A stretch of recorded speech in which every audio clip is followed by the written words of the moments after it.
আসসালামু আলাইকুম, আশা করি সবাই অনেক ভালো আছেন। এই এপিসোডে আমরা প্রোডাক্ট লিস্ট বানানো শিখবো, অর্থাৎ মেনু বার তৈরি করব। তো এখানে আমাদেরকে হচ্ছে অনেকগুলো প্রোডাক্ট দেয়া আছে।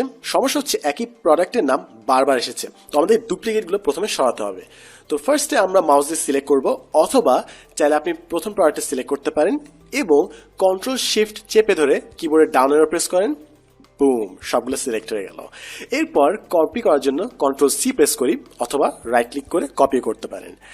নতুন একটা শিটে যাই, নতুন একটা শিটে গিয়ে কন্ট্রোল ভি প্রেস করি, অথবা রাইট ক্লিক করে পেস্ট ভ্যালুস দিয়ে দেন, তাহলে আমাদের সবগুলো ভ্যালু এখানে চলে আসলো।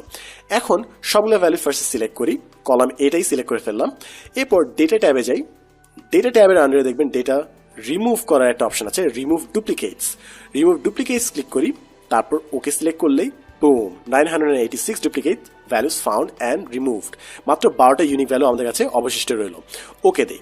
এখন আমাদের যে 12টার ভ্যালু আছে কিংবা নাম আছে, এগুলোকে আমরা একটা পুরো লিস্টে আন্ডারে আনবো। তো পুরোটাকে সিলেক্ট করলাম, তারপর নেম বক্সে যাব, নেম বক্সে এটাকে নাম দিই লিস্ট, এন্টার প্রেস করি।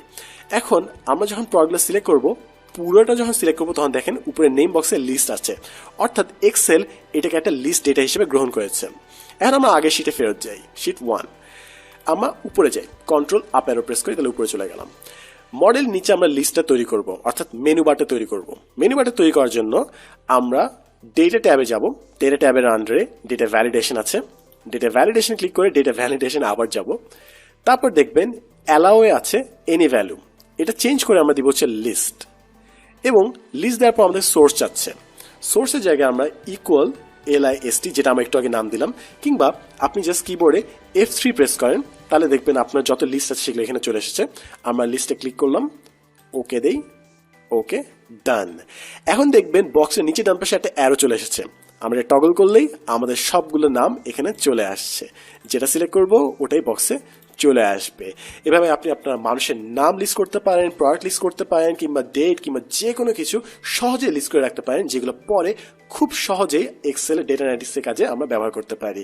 তো আজকের জন্য এতটুকুই, দেখা হবে নেক্সট এপিসোডে। আমি Sadman Sadiq, as always, thanks for watching and don't forget to share this video.